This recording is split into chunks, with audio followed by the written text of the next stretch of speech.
আলহামদুলিল্লাহ, আল্লাহ পাকের দরবারে অসংখ্য অগণিত শুকরিয়া যে আল্লাহ পাক রব্বুল আলামিন আমাদেরকে পবিত্র জুমার দিন জুমার নামাজ আদায়ের উদ্দেশ্যে যথাসময়ে মসজিদে আসার এবং বসার তৌফিক দান করেছেন। এই জন্য আমরা সকলে আল্লাহ পাকের দরবারে শুকরিয়া আদায় করি, বলে আলহামদুলিল্লাহ। আল্লাহ তাআলা আমাদেরকে সমস্ত বিপদ আপদ থেকে মুক্ত রেখেছেন। সহি সালামতে আমরা আল্লাহ তাআলার একটি গুরুত্বপূর্ণ বিধান ছিল আমাদের ওপর, ওয়াজিব বিধান কোরবানি আমরা আদায় করতে পেরেছি। এজন্য আমরা আল্লাহ তাআলার কাছে শুকরিয়া আদায় করি, আলহামদুলিল্লাহ আলা যালিক। এবং আমরা আল্লাহ তাআলার কাছে দোয়া করি যে আল্লাহ তাআলা আমাদের এই ইবাদতকে, কোরবানিকে আল্লাহ তাআলা কবুল করেন।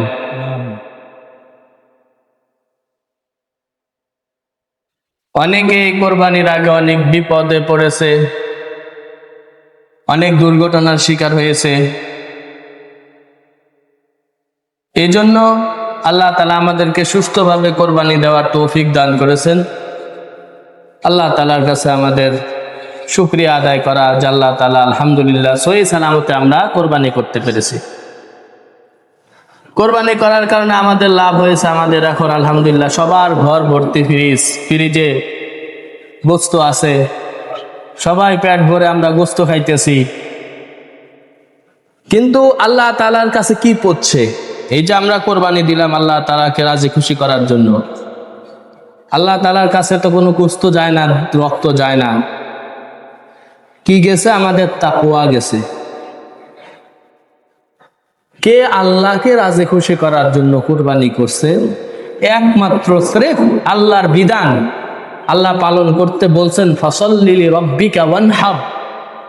এই বিধান রক্ষার্থে আল্লাহকে রাজি খুশি করার জন্য যাদেরটা হইছে, আল্লাহর কাছে তাদের কোরবানি পৌঁছে গেছে, কবুল হয়েছে।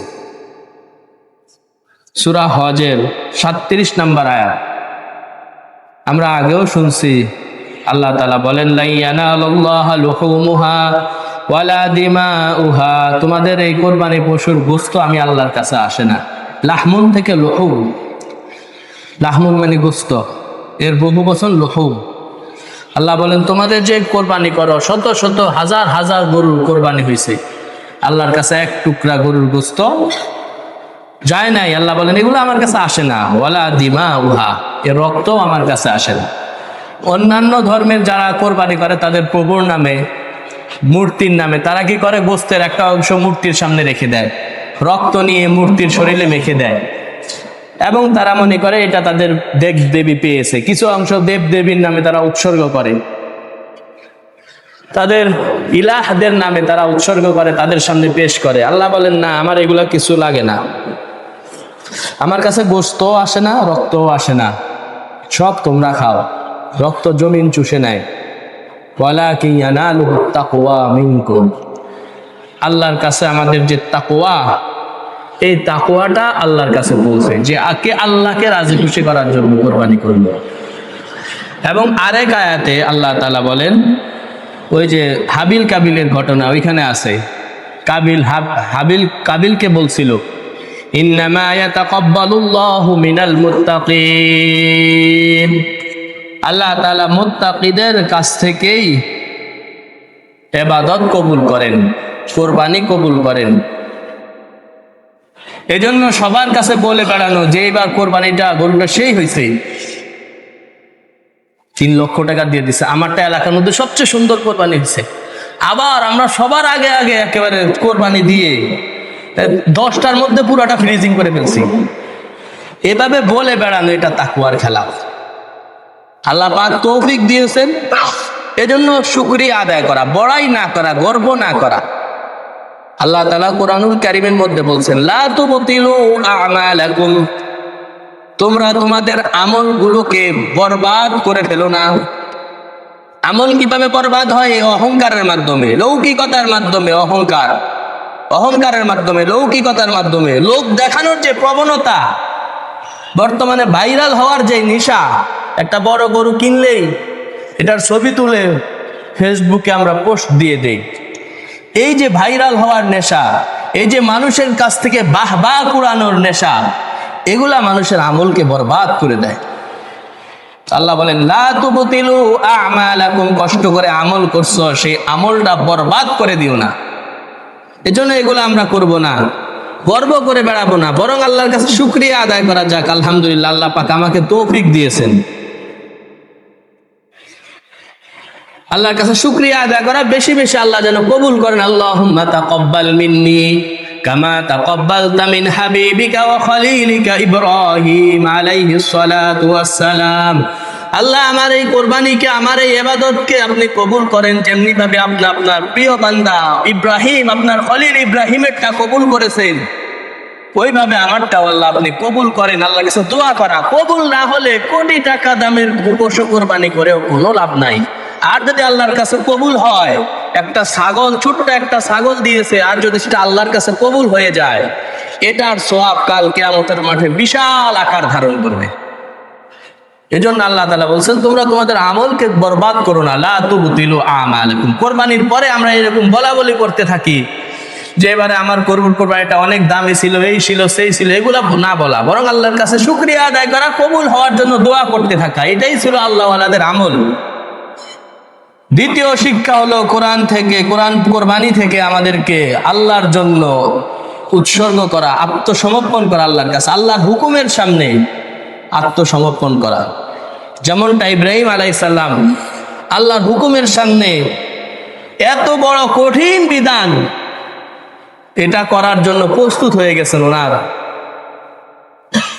ছেলেকে কোরবানি করার জন্য জান, মাল, সন্তান, স্ত্রী সব কিছু রেখে আসছেন আল্লাহর জন্য, নিজে অগ্নিকুণ্ডে নিক্ষিপ্ত হয়েছেন।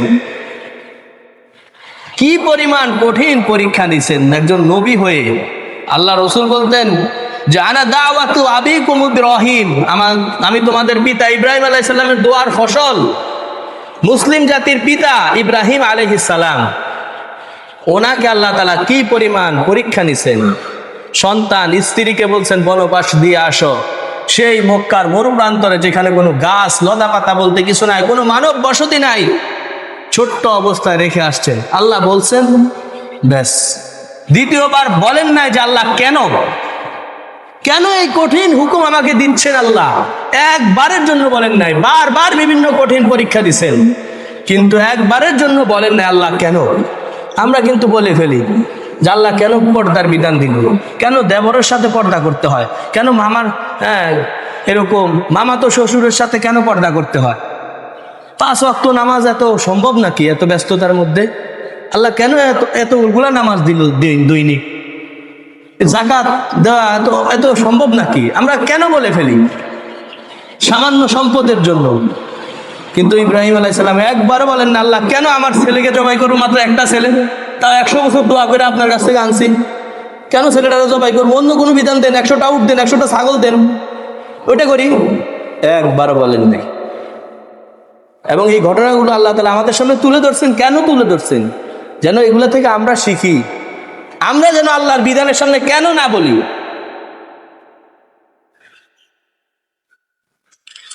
আল্লাহর সামনে আমরা আত্মসমর্পণ করি। আমরা সবাই মুসলমান, আমাদেরকে বলা হয় মুসলিম। মুসলিম মানে যে আল্লাহর কাছে আত্মসমর্পণ করেছে, আল্লাহর হুকুমের সামনে আত্মসমর্পণ করেছে। ইন্নাদ-দীন ইনদাল্লাহিল ইসলাম, আল্লাহর কাছে মনোনীত ধর্ম একমাত্র ইসলাম। ওয়া মান ইয়াবতাগি গায়রাল ইসলামি দীনান ফালা ইউকবালা মিন, কোরআনের স্পষ্ট ঘোষণা, ইসলাম ছাড়া আর কোন ধর্ম, মত, আদর্শ আল্লাহর কাছে গ্রহণযোগ্য হবে না। তো ইসলাম, আল্লাহ তাআলা সূরা নূরের 51 নম্বর আয়াতে বলেন ইন্নামা কাওলাল মুমিনিনা ইযা দুউ ইলাল্লাহি ওয়া রাসূলিহি লিয়াহকুমা বাইনাহুম আন ইয়াকুলু সামি'না ওয়া আতা'না। মুমিনদের কথা হলো যখন তাদেরকে আল্লাহ এবং আল্লাহর রাসূলের কোন বিধানের দিকে আহ্বান করা হয়, আল্লাহ এবং আল্লাহর রাসূলের কোন হুকুম যখন তাদের সামনে আসে, আইয়াকুলু সামি'না ওয়া আতা'না।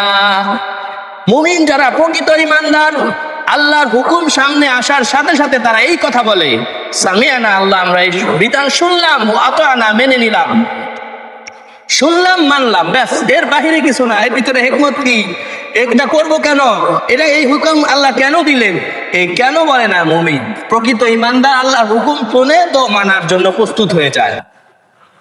এটাই হচ্ছে আল্লাহর বিধানের সামনে আত্মসমর্পণ করা। আমাদের দেশে বর্তমানে দেখেন সবার মুখে আওয়াজ উঠছে যারা দর্শন করছে, 13 বছর 6 বছর 15 বছর এই ছোট্ট ছোট্ট মাসুম বাচ্চা এদেরকে দর্শন করে।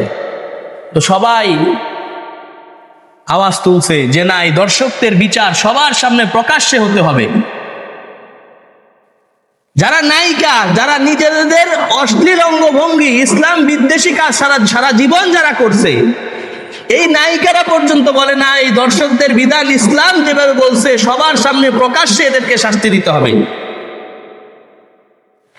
ইসলাম ফলো করতে তারাও বলে। এখানে সূরা নূরের 2 নম্বর আয়াত আল্লাহ তাআলা বলছেন, আয-যানিয়াতু ওয়াজ-যানি ফাজলিদু কুল্লা ওয়াহিদিম মিনহুমা মিয়াতা জালদাহ। যারা জিনা করে তাদেরকে তোমরা 100 বেত্রাঘাত করবে। ওয়ালা তাখুযু বিহিমা রাফাতুন ফি দীনিল্লাহ। আল্লাহর হুকুম কার্যকর করার ক্ষেত্রে দয়া যেন তোমাদের না আসে। এখানে দয়া দেখানো চলবে না। আমি আল্লাহর বিধান যেটা সেটা কার্যকর করার ক্ষেত্রে না, এটা অনেক কষ্টকর। একটা দর্শককে এভাবে সবার সামনে প্রকাশ্যে শাস্তি দেওয়া হবে, পাথর মারা হবে, বেত্রাঘাত করা হবে, এটা সমাজে বাস্তবায়ন করার ক্ষেত্রে দয়া যেন তোমাদের অন্তরে না আসে। আল্লাহ নিজে বলে দিচ্ছেন সর্বশ্রেষ্ঠ দয়ালু যিনি মানুষকে, একটা পিঁপড়াকে অন্যায়ভাবে হত্যা করার নিষেধ করে দিয়েছেন, সেই আল্লাহ বলেন এই অপরাধীদের শাস্তি দেওয়ার ক্ষেত্রে বিচারক যারা আছো তাদের অন্তরে যেন দয়া না আসে। আল্লাহ রসুলের জামানায় এক মহিলা কুরাইশ বংশে ফাতেমা নামক এক মহিলা চুরি করছে। সাহাবা একরাম সবাই আল্লাহ রসুলের এক নাতি যায়েদ বিন সাবেতের ছেলে, আল্লাহ রসুলের পালক পুত্রের ছেলে ওসামাকে পাঠাইছে, যাও আল্লাহ রসুলের কাছে সুপারিশ করো, এই মহিলা তো কুরাইশ বংশের নামি দামি বংশের সম্ভ্রান্ত বংশের, কুরাইশ বংশের আরবের শ্রেষ্ঠ বংশ, কুরাইশ বংশের নারী, তার শাস্তিটা যেন লাঘব করে তাকে অন্য কোনো সহজ শাস্তি দেওয়া হয়। সে চুরি করছে, তার হাত যেন না কাটে। ওসামা রাদিয়াল্লাহু তাআলা আনহুকে আল্লাহ রাসূলের হিব্বু রাসূলিল্লাহ বলা হয়, যে রাসূলের ভালোবাসা। রাসূল যাকে এত বেশি ভালোবাসতেন যে তাকে কোলে নিয়ে রাসূল নামাজও পড়াইছেন। নিজের পালক পুত্রের সন্তান সেই হিসেবে তাকে এত আদর করতেন যে তাকে বলা হইতো হিব্বু রাসূলিল্লাহ, রাসূলের প্রিয় ভাজন, আস্থা ভাজন, সবচেয়ে বেশি ভালোবাসতেন, হাসান হুসাইনের মতোই। তাকে পাঠাইছে, যাও আল্লাহ রসুলের কাছে গিয়ে সুপারিশ করে এই মহিলা আমাদের কুরাইশ বংশের মহিলা, তার শাস্তি যেন লাঘব করে দেওয়া হয়, হাত যেন কাটা না হয়, অন্য কোনো শাস্তি যেন দেওয়া হয়। আল্লাহ রসুল রাগান্বিত হয়ে গেছেন, তোমরা আল্লাহর আতাশফাউনা বিহাদ্দিম মিন হুদুদিল্লাহ, আল্লাহর যেই বিধান এই বিধানের ব্যাপারে তোমরা আমার কাছে সুপারিশ করতে আসছো। আল্লাহ রসুল খুব বেশি রাগান্বিত হয়ে বক্তৃতা দিলেন সবাইকে উদ্দেশ্য করে, শোনো, তোমাদের ইতিপূর্বে জাতিরা এই কারণে ধ্বংস হয়েছে যে তাদের মধ্যে যখন ভালো সম্ভ্রান্ত কেউ অপরাধ করত তাদের শাস্তিকে তারা লাঘব করে দিত, আর গরিব অসহায় কেউ যদি অপরাধ করত তাহলে তাকে ঠিকই কড়ায় গন্ডায় তার শাস্তিটা দেওয়া হইতো। কিন্তু সমাজের এলিট শ্রেণীর উঁচু বংশের কেউ যদি অপরাধ করত তাহলে বিভিন্নভাবে তারা তার শাস্তিকে এড়ায়া চলত, নিজেদের মন মতো লঘু শাস্তি তারা তাকে দিত। এজন্য আল্লাহ তাআলা পূর্ববর্তী জাতিদেরকে ধ্বংস করে দিয়েছেন। তোমরাও কি আমার কাছে ওই রকমই চাচ্ছ? লাউ আন্না বিনতা ফাতেমাতা সারাকাত লাকাতাতু ইয়াদাহা, আজকে শুধু এই ফাতেমা নাম্নী না, এই কুরাইশ বংশের না, আমি মুহাম্মাদের মেয়ে ফাতেমাও যদি চুরি করত আমি তার হাত কেটে দ্বিধা বোধ করতাম না। আল্লাহ তাআলা বলেন সূরা নূর 2 নম্বর আয়াত,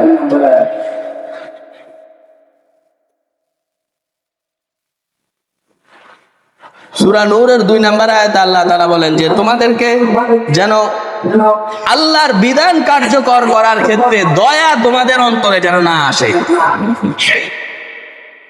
ওয়ালা তাখুযুকুম বিহিমা রাফাতুন ফি দীনিল্লাহ, আল্লাহর হুকুম কার্যকর করার ক্ষেত্রে দয়া যেন তোমাদের অন্তরে না আসে।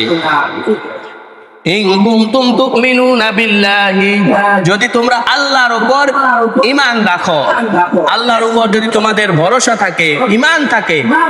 ইকুটা কমায় দেন, ইকু কমায় দেন, ওই যে 3 নাম্বার, এটার পরে এটার নিচে নিচে একটু কমায় দেন। আল্লাহ তাআলা বলেন যে আল্লাহর বিধান কার্যকর করার ক্ষেত্রে দয়া যেন তোমাদের অন্তরে না আসে। ওয়ালা তাখুযুকুম বিহিমা রাফাতুন ফি দীনিল্লাহ ইন কুনতুম তুমিনুনা বিল্লাহি ওয়াল ইয়াউমিল আখির, যদি তোমরা আল্লাহর উপর ঈমান রাখো, আখিরাতের উপর যদি তোমাদের ঈমান থাকে, তাহলে তোমাদের অন্তরে যেন আল্লাহর বিধান কার্যকর করার ক্ষেত্রে তোমাদের অন্তরে দয়া না আসে। এরপর আল্লাহ তাআলা বলেন ওয়ালিয়াশহাদ আযাবাহুমা তাইফাতুম মিনাল মুমিনিন, এই অপরাধীদেরকে, এই দর্শকদেরকে, এই জেনাকারদেরকে যাদেরকে তোমরা শাস্তি দিবে, এই শাস্তি যেন গোপনে না হয়, একদল মুমিন সেটা দেখবে, প্রকাশ্যে এই শাস্তিটা দেওয়া হবে যাতে অন্যরা এই শাস্তিটা দেখে। ওয়ালিয়াশহাদ আযাবাহুমা তাইফাতুম মিনাল মুমিনিন, এটা হচ্ছে কোরআনের বিধান যে যারা অপরাধ করবে তাদের শাস্তি প্রকাশ্যে হবে। তো মুসলমানরা দাবি করছে যে যারা এভাবে দর্শন করে, ছোট ছোট মাসুম বাচ্চাকে দর্শন করছে, এদের শাস্তি প্রকাশ্যে দিতে হবে, যাতে এই শাস্তি দেখে সমাজে যাদের ভিতরে এই রোগ আছে তারা যেন সতর্ক হয়ে যায়। এটা দেশের মুসলমানরাও দাবি করছে, কোরআনের দাবি, কোরআনের যেটা যেটা আছে সূরা নূহ আয়াত নাম্বার 2, এটা তো মুসলমানদের প্রাণের দাবি, কোরআনেরও দাবি। সেখানে আমাদের দেশের নেতৃস্থানীয় একজন ব্যক্তি সে বলতেছে এটা মধ্যযুগীয় আইন, মধ্যযুগীয় বর্বরতা। নাউজুবিল্লাহি মিন যালিক। আমি নিজেকে মুসলমান বলে দাবি করি, ঈদের নামাজে সবার আগে প্রথম কাতারে আমি নামাজ পড়ি ঈদগাহে গিয়ে, আর কোরআনের আয়াত, কোরআনের হুকুম যখন আমার সামনে পেশ করা হয় আমি বলি যে এটা মধ্যযুগীয় বর্বরতা। আমরা এখন মধ্যযুগে নাই, কোরআনের হুকুম শুধু মধ্যযুগের জন্য না, কোরআনের হুকুম সর্বযুগের জন্য। কোরআন কিয়ামত পর্যন্ত চলবে।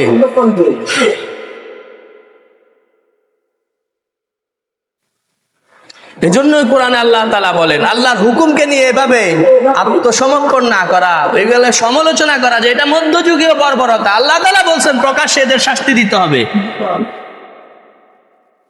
এজন্যই কোরআন আল্লাহ তাআলা বলছেন ওয়া মান লাম ইয়াহকুম বিমা আনজালাল্লাহু ফাউলাইকা হুমুল ফাসিকুন, যারা আল্লাহর বিধান অনুযায়ী ফয়সালা করে না এরা হচ্ছে ফাসিক। এরপরের আয়াত আল্লাহ তাআলা বলেন ওয়া মান লাম ইয়াহকুম বিমা আনজালাল্লাহু ফাউলাইকা হুমুয যালিমুন, যারা আমি আল্লাহর বিধান অনুযায়ী বিচার করে না এরা জালেম।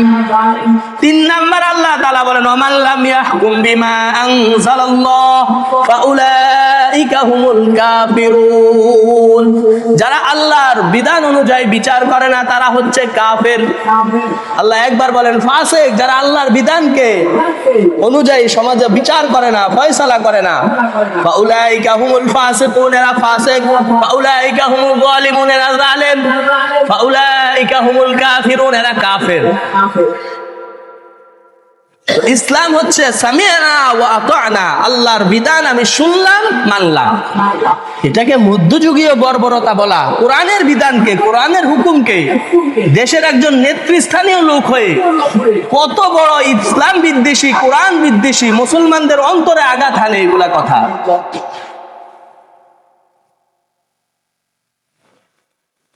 কোরআনে আল্লাহ তাআলা বলেন ফালা ওয়া রাব্বিকা লা ইউমিনুনা হাত্তা ইউহাক্কিমুকা ফীমা শাজারা বাইনাহুম।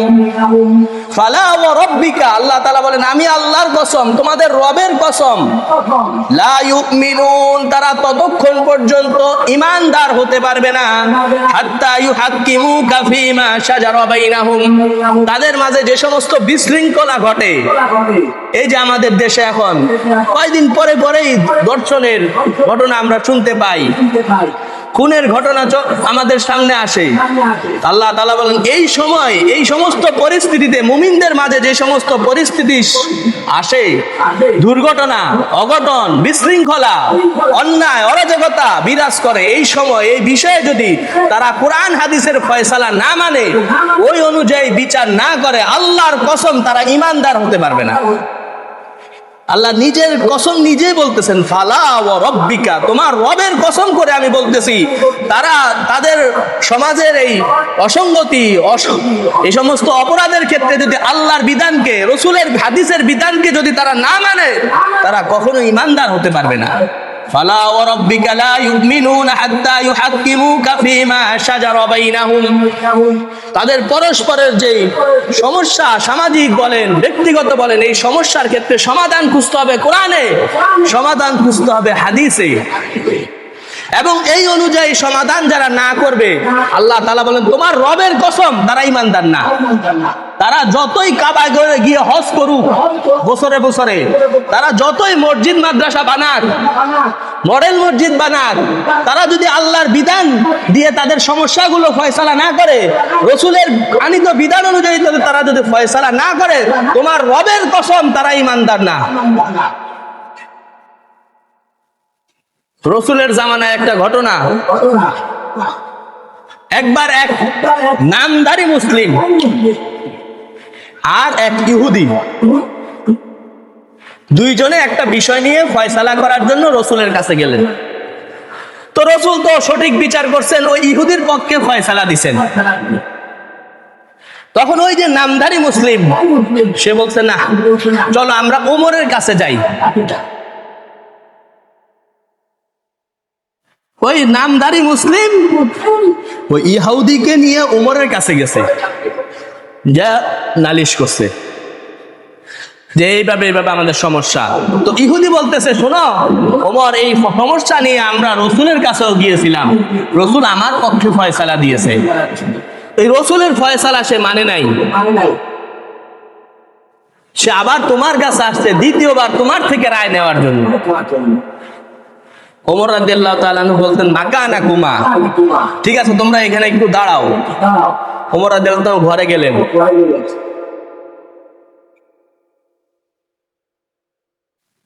ঘরে গিয়ে খোলা তরবারি নিয়ে আসতেন। আয়েশা সাথে সাথে ওই যে নামদারি মুনাফিক, প্রকাশ্যে মুসলমান অন্তরে অন্তরে মুনাফিক, রসুলের ফয়সালা মানে নাই, এক কোপে তার কল্লা আলাদা করে ফেলছে। উনি বলছেন যে রসুলের ফয়সালা মানে না, আবার আমার কাছে, আমি ওমরের কাছে আসে, তার ব্যাপারে আমার এই ফয়সালা, আমার ফয়সালা এটাই। এখন তো রসুল একজন, ওমর একজন মুসলমানকে হত্যা করছে, আর কোরআনে আছে হত্যার বিনিময়ে হত্যা, কেউ কাউকে হত্যা করলে অন্যায় ভাবে তাকেও হত্যা করা হবে। এখন বাহ্যিক দৃষ্টিতে দেখা যাচ্ছে যে ওমর একজন মুসলমানকে মেরে ফেলছে, তাহলে ওমরকেও এখন কেসাস নেওয়া, হত্যা করা হবে। এটা নিয়ে কানাঘুষা চলতেছে যে ওমরের কি হবে, একজন মুসলমানকে মেরে ফেলছে। ভিতরে ভিতরে তো সাথে ইসলাম বিদ্বেষী মুনাফিক। তখন আল্লাহ তাআলা এই আয়াত নাজিল করছেন, ওমর রাদিয়াল্লাহু তাআলা আনহুকে নির্দোষ ঘোষণা করার জন্য আল্লাহ তাআলা এই আয়াত নাজিল করছেন, ফালা ওয়া রাব্বিকা লা ইউমিনুনা হাত্তা ইউহাক্কিমুকা ফীমা শাজারা বাইনাহুম, তারা যদি আপনাকে বিচারক না মানে, আপনার বিচার যদি তাদের পছন্দ না হয়, সে তো ঈমানদারই না। আল্লাহ রসুল যখন এই আয়াত নাজিল হয়েছে, তখন আল্লাহ রসুল পেরেশান মুক্ত হলেন যে ওমরের আর কোনো বিচার লাগবে না, তার ফয়সালা আল্লাহই দিয়ে দিছে। সে তো মুমিনই না, রসুল ফয়সালা করছে, রসুলের ফয়সালা মানে নাই। আল্লাহ তাআলা বলেন, ফালা ওয়া রাব্বিকা, তোমার রবের কসম, লা ইউমিনুন, তারা ঈমানদার হতেই পারে না, হাত্তা ইউহাক্কিমুকা ফীমা শাজারা বাইনাহুম, তাদের পরস্পর সমাধান যদি তারা রসুল থেকে না নেয়, কোরআন থেকে না নেয়, সুন্নাত থেকে না নেয়, তারা ঈমানদার হতে পারে না। আল্লাহ তাআলা বলেন, আমি রবের শপথ, ব্যাস। আল্লাহ রাসূল বলেন এর কোনো বিচার হবে না, বিচার আল্লাহই করে দিবেন, এই ঈমানদারি না। ওই দিন থেকে ওমর রাদিয়াল্লাহু তাআলা আনহুর উপাধি লাভ হয় ফারুক। ওনার নাম ছিল ওমর বিন খাত্তাব। এই ঘটনার পর থেকে ওনার নামের সাথে আল্লাহ রাসূল আরেকটা লকব যুক্ত করে দিলেন, ওমর বিন খাত্তাব, ওমর ফারুক। সত্য মিথ্যার মাঝে যিনি বিচ্ছেদ আর পার্থক্য করে দেন যে এটা হক, এটা বাতিল।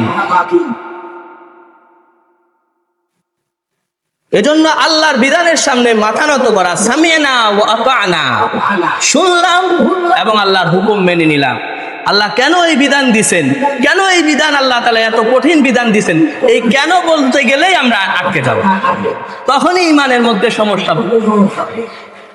এবং আল্লাহ তাআলা বলেন ফালইয়াহযারিল্লাযীনা ইউখালিফুনা আন আমরিহি আন তুসিবাহুম ফিতনাতুন আও ইউসিবাহুম আযাবুন আলীম।